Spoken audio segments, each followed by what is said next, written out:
It's Thursday, March the 2nd. Sick Pinochet flies home.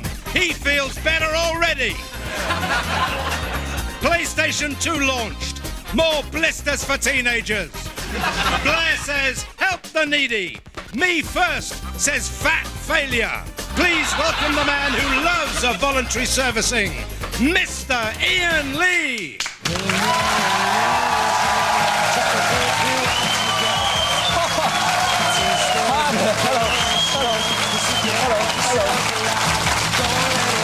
Calm down, come on.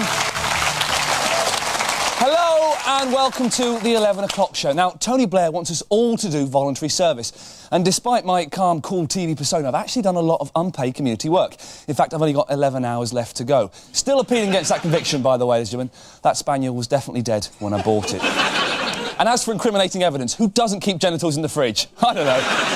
As I was saying, Tony wants us all to spend a day doing voluntary work. John Prescott's helping the infirm by combining his two great passions, meals and wheels. Fantastic. He's a big fat man. Gazza wanted to help at a refuge for battered wives, until someone told him battered wives don't come with chips. He's a big fat man. And Posh Spice is already helping out at a soup kitchen. Every night she cries herself to sleep with, those poor hungry souls, I'll never be as thin as them. But she's trying. But to be honest, I don't really believe in charity. I gave a homeless bloke 10 pence for a cup of tea once. Bastard never got it for me. Just sat there shivering under some cardboard and whimpering. I don't know. But I remember the last sizable donation I made. It was at Battersea Dogs Home. They, of course, asked me to clean it up immediately. The police arrived and, well, my lawyers advised me not to make any further comment. But enough charity chit-chat. Ladies and gentlemen, please welcome Miss Daisy Donovan.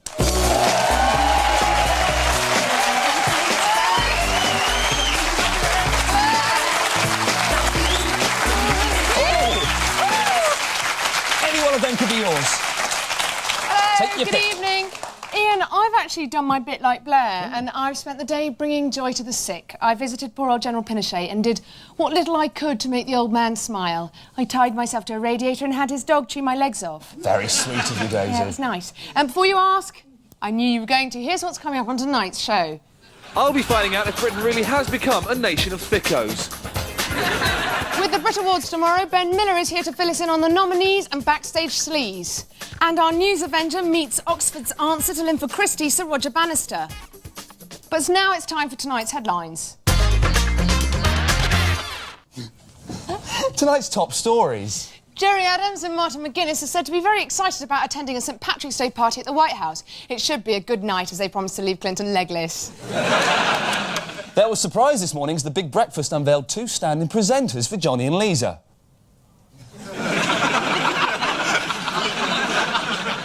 New revelations have emerged about Edward VIII, revealing he had links to a sinister German right-wing organisation. Then he left the royal family and moved abroad.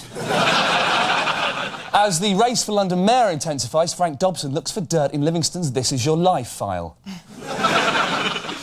Embarrassment for the government today as secret cameras caught Britain's most prolific car vandal in action.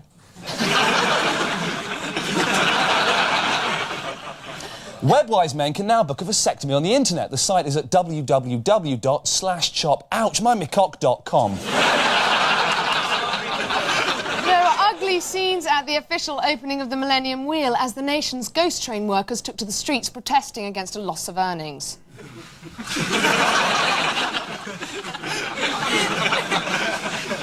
Paula Yates was said to be livid when she discovered a stalker in her kitchen. She said that she was furious as she'd been waiting in the bedroom for him for over 2 hours. There was further embarrassment for the government today when undercover reporters discovered Mo Molam's greenhouse.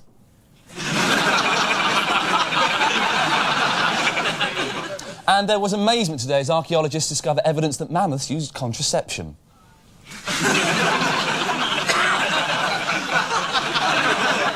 And those were the headlines.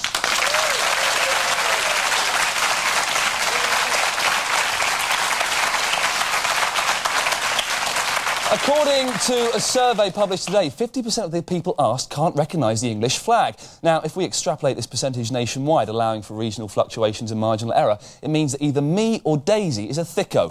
Which one do you think it is, Daisy? Eric? Spot on. Now here's my report on Thick Britain. In the old days, we used to be a nation of intellectuals. Nowadays, we're as thick as shit. I come into Bristol to find out why. Talk about intelligence. Do you think that society is more intelligent now than it used to be? Maybe what, 30 years? Society, it's all the people. All the people. Is it more? Are all the people more intelligent now than they used to be? I'm not sure exactly. Should there be a tax on the stupid? Well, they're stupid out. The lottery, I suppose, is sort of a stupid tax, isn't it? I bet I can make you say 19. Do you think I can do that? Without hitting you in the ghoulies or sucking you off or anything. What's 40 plus 40?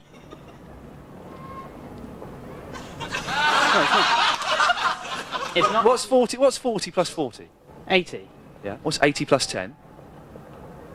90. Ah, got you to say it. You said 90. Ah, got you to say it then. I am the champion. You are rubbish.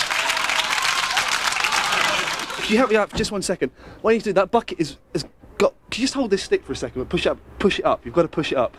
OK, that bucket is now completely full of water. If you move, that's going to fall on you. So there we have it. Well, we may not be a nation of intellectuals, at least we're not all as stupid as this bloke. This has been Ian Lee, the 11 o'clock show, Bristol. Good luck, mate. That's full of water. Enjoy it.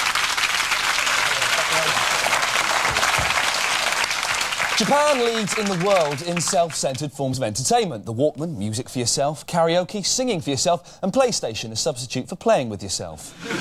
PlayStation 2 was launched in Japan today, but is it any good? Here's our sneak preview of the new games. Big Football, the most realistic football game yet. As well as controls to pass and shoot, there are buttons for moaning until you get a pay rise, wearing your wife's pants and beating up the missus while letting off a fire extinguisher.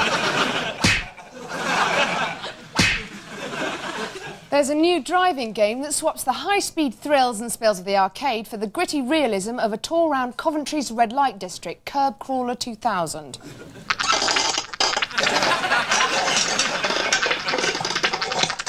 Soap fans will love the new Walford Combat, the world's first beat-em-up based entirely in Albert Square.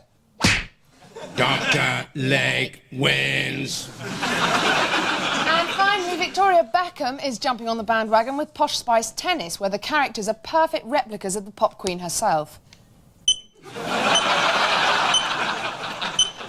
And that was our guide to the pixelated nightmare world of PlayStation 2.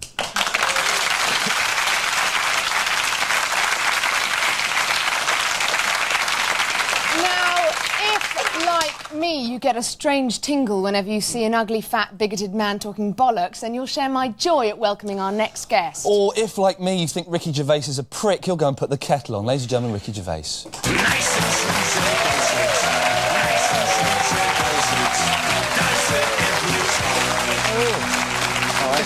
Look at me getting cheers. Oh, I'm getting cheers on the telly.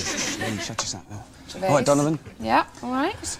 I'm going to talk about that thing you were going on about, Blair's volunteer scheme, where he wants everyone to do 1 day's volunteer work a year. Yeah? Yeah. Do you know what I'm talking about? Yeah, I do. He's doing it. Do you know what he's doing? He's being an assistant teacher for a day. That's not the deep end, isn't it? I want to see him doing proper voluntary work, yeah? In an old people's home or something. I want to see him emptying colostomy bags or pushing up prolapses. I want to see him giving a bed bath to a 90-year-old woman and her suddenly go, just there, Tony, yeah, go on. Word of advice, though, if you do any volunteer work with elderly, don't make the same mistake I did. I went along to volunteer to an old people's home in Reading, yeah? And I had to see the woman in charge. Woman. Short hair, Doc Martens, I said nothing. I said, I'll be honest, Tubby. I only want to work with the sickest, oldest, richest ones on their way out. Do you know what I mean? I don't know what you mean, no. I said, well, I want ones that maybe, you know, haven't got any next of kin. Yeah.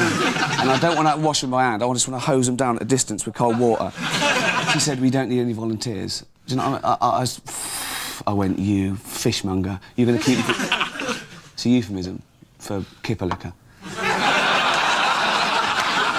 So, knowing that I'd blown the interview, I stormed out saying, I'll have this place investigated, and I did. What I did, I moved my granddad in there undercover. Right. He didn't want to go, he missed my nan, but I couldn't afford both of them. And he eventually, he just pined away and died. And the fat leser got the house. My nan had to move into a home. But, you know, it proved my point, she was on the take, and good luck to her, because I sort of respect that more than someone who washes old people for no reason at all. You know what I mean? And she had to do things against her nature, like wank off my granddad. Right, we'll stop you there, Gervais. Please don't applaud. Sit still and keep quiet. Let's move on with the show. That's the end of part 1. Still to come in part 2, Alex Lowe reports on Surrey's oldest living torturer, General Pinochet. And comedian Ben Miller separates the wheat from the Pratts at this year's Brit Awards. See you after the break.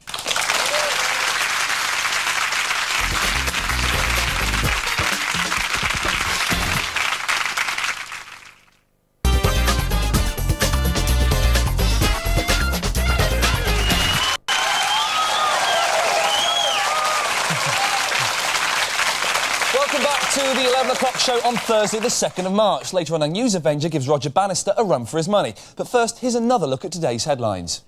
Government says grass is good for you, but straw's still a twat. Clinton says no to arms. I'm a leg man myself. Archer to star in West End musical. He is the Lion King. Jack Straw announced today that everyone's favourite brain-dead murderer, General Pinochet, will not face extradition charges. Here's Alex Lowe with his report. Jack Straw this morning removed the last legal barrier preventing the Chilean dictator General Augusto Pinochet from returning home. The news shocked many, but was greeted with delight by those whom the general has helped over the years. Jack Straw's decision will come as a great relief to the general, who's had to endure 17 months' arrest in the hellish conditions of the exclusive Wentworth estate. Pinochet's flight to Chile left earlier today, and he seemed to be happy and untroubled as he went through customs. Jack Straw's decision to release the harmless, bloodthirsty, mental despot was based on a medical report that states that the general's in no condition to stand trial because he has a form of brain damage that means that, 1, he may become clinically depressed by the idea of anyone receiving a fair trial. 2, he can't remember anything about the years he was in charge of Chile, a condition known as convenientitis. And 3, oh, look at him. Oh, leave him alone. It's like my granddad. He couldn't have hurt anyone. Bless. As head of state, Pinochet was responsible for some of the worst acts of stadium torture since Simple Minds' Belfast Child Tour. But he is unlikely to be charged because he conveniently changed the law back in the days when he could remember his atrocities. On matters regarding rounding up innocent people and torturing them in football stadiums, no one can now be charged if they have white hair and a moustache, they wear a big general's cap, their name rhymes with Pinochet. This is Alex Lowe for the 11 o'clock show, Wentworth.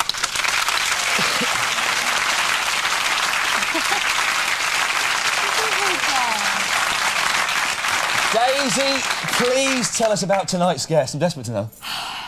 Last time he was here, he spilt the beans on the All Saints. This time he's here to talk Spice Girls, Ricky Martin and Steps. He's an actor, comedian and for tonight only, our musical expert on tomorrow's Brit Awards. Please welcome Ben Miller. Thank you. Hi, Ben. Thanks for coming along. Nice to see you. Lovely to be here. Got a big telly for you tonight. Now, Ben, you wowed us once before. Remember wowing us with your exclusive showbiz stories? Yeah. Which someone made up, we found out afterwards. And your famous mates. Now, you're back to tell us what's going to happen at the Brits tomorrow night. This year's Brits are apparently the biggest ever. They are. It's a swashbuckling show this year. There's a lot of stuff planned. 5, because I've got all the inside info. Your mate's 5. Yeah. 5, they tell me. 5 are doing a little spot with Brian May. They're going to do We Will Rock You. Fantastic, you know. It sounds shit. I know, yeah. I know. I suppose, yeah. I think he just got sick of Roger Deacon beating him at 3-dimensional chess. I think he wanted somebody slightly easier to play in the backstage. That's actually a backstage conversation I'd quite like to hear, actually. 5 and Brian May hanging out. That'd be quite interesting. Can we go through some of the categories? First, so we've got Best Female, and the nominees are Mel C, Jerry Halliwell, Gabrielle, Beverly Knight and Beth Alton. Now, there's been a lot of speculation about what Jerry's going to wear and what her stage act is going to involve. Now, you obviously know. That's right. No, there's a story. There's a story, apparently. Now, there's a story that she was going to perform. It's rumoured she was going to get some dancers, you know, sort of dress up as the other members of the Spice Girls and come on and mime to the Spice Girls tracks. Controversial. But that would just be like being in the Spice Girls, yeah. I think.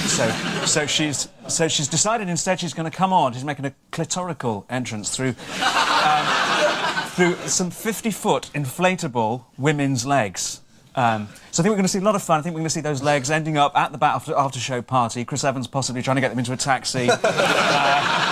Taking them home, some good shots for the paparazzi there. OK, let's look at the Best Pop Act category. The nominations are... 5, Jerry Halliwell. Anne Lee, who? Martine McCutcheon, S Club 7 and Steps. Yeah. Who do you think's going to win? I think it's going to... I mean, 5 really are the sort of the Lou Reed of that lot, aren't they? I think they're really out there. They're really kind of out there on the edge, aren't they? I think they're really going to get everyone's votes. You know, because it's time that we really put something alternative back into pop, and they're doing that on that list. Who the hell is Anne Lee? Yeah, she's actually a friend of mine. Just someone I knew from school. OK, now to the more heavyweight categories. Best International Female. Yeah. The nominees are... Macy Gray, Britney Spears, Jennifer Lopez, Whitney Houston and Mary J. Blige. Who's your tip for this category? It's got to be the Marge Simpson of soul, hasn't it? It's got to be Macy Gray. And apparently, Macy Gray is apparently going to perform that... Do you know that song, I Try? Yeah. She's going to have a go at doing that, apparently. Oh, really? Which I think is... Apparently she's going to sing that one, which I think is quite brave. That is. I've not heard that for about 20 minutes. I know, yeah. That'd be nice. Yeah. I mean, you know, I think it's like... She could have done a lot of her other famous songs. She could have done, yeah. She could have done a duet of Unbelievable with the MF as well. That I'd like to see. That would have been fun, but no, she's going for I Try, so, you know, new material. Let's have a look at the boys in Best International Male. The nominees are... Ricky Martin, Eminem, Will Smith, Moby and Beck. Yeah, So- Wiki Wah. That... Ricky Wawa, there's a choice there, isn't there? I just think the it's- obvious choice is He's Ricky got me. Martin, Will Smith. Hasn't he? It's got to be Will, hasn't it? Because I mean, I do really love, seriously, the idea that in rap you do have the whole spectrum from people on the corner in Compton with 2 decks, you know, throwing some sounds down, carjacking, to wah wah wiki wah wah. That's the same category, apparently. Every year after the Brits, there's one story that grabs the headlines, and we've had to take a guess about what it'll be this year. Yeah. Can we expect to see any of the following headlines on Saturday? Shania breaks chastity with goat. Is that likely to happen, do you think? I think it's happening all the time. OK, the next one is Britney fires ping-pong balls at crowd. That's the video I would watch. Ladies and gentlemen, You are cheeky. Get out of here. Miller. How do you get away with it?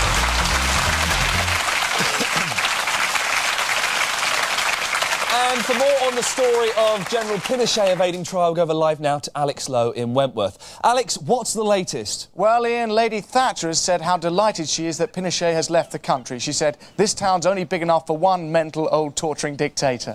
And what news is there of the General's physical and mental state? Well, General Pinochet responded to the allegations that his brain damage is faked by issuing this statement. I'm mad, me, honest. Ooh, verp, nabba, nagniti. Maggie! Thanks very much, Alex Lowe. Yeah, thanks, Ian.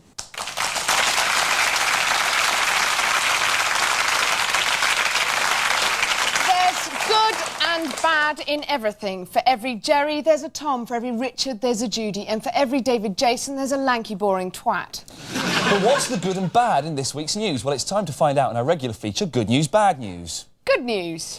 Duncan Goodhue saved a Labour MP's life after he collapsed with a heart attack. Bad news. When the MP regained consciousness, he thought he was being abducted by Mekons. Bad news. The government are blowing £250,000 providing the unemployed with free mobile phones. Good news. They're hands-free units so the workshy can carry on wanking and thieving. Good news. For EastEnders, Sonia. She's about to get a shag from Martin Fowler. Bad news. For Martin Fowler, he's got to shag a Joe Pasquale lookalike. Bad news. The DeMarco family are to get the chop in EastEnders. Good news. At least Rosa will now have the time to get her Dickie Davis hair sorted out. Good news. Austrian Nazi Jörg Haider has quit as leader of the Freedom Party. Bad news. He's set to take over as host of the Generation Game. Bad news. David Hasselhoff is to be killed off in Baywatch. Good news. He drowns very, very slowly. Good news. Viagra is to be developed as a nasal spray. Bad news. Fuck knows. And that was this week's Good News, Bad News.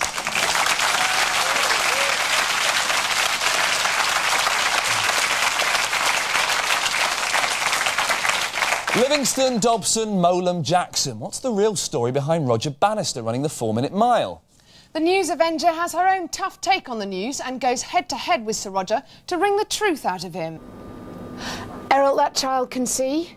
Get me a blind child with a stump. What makes me the best? Don't answer. Effectively, I'm a news pimp. The news is my bitch. Sometimes you've got to knock her around a bit to make her work for you. So, let's smack this bitch up. Roll DLT. You are? Sir Roger Bannister. And your date, remember, was? May 1954, when I was the first person to run a sub-4-minute mile. Do you want to talk about it? Of course. OK, let's talk. If I ask you, were you confident that it could be done? You say to me, it only takes 4 minutes, girl, to run a mile. I'm not going to call you a girl. No way. A lady? No. I will give an answer to that. OK. Were you confident that it could be done? It only takes 4 minutes to run a mile. To run a mile? Only takes 4 minutes. Girl. Not every story is about life or death, which is a shame. If it feels a little flat, it's my job to pump it back up. Obviously, your life must have been in grave danger. In terms of East meets West, you know, communism versus capitalism. And the triads. Triads? Apparently the Chinese... The Chinese? The Chinese Ho Si Yin from Peking, otherwise known as the Peking duck, was actually trying to go right against you. There's no Chinese No triads? runner. I thought the triads were very anti you getting that race. No. I mean, all this is totally incorrect. They may have the greatest story in the world, but that doesn't make them the greatest storyteller. That's my brilliance. I provide the missing link. Tell me about the motions of the last lap. The 3/4 of a mile had been passed in 3 minutes, and Chris Chataway was leading, and I followed him until 250 yards from the end, and then I overtook him and kept going that speed until the finish. Perfect. I didn't.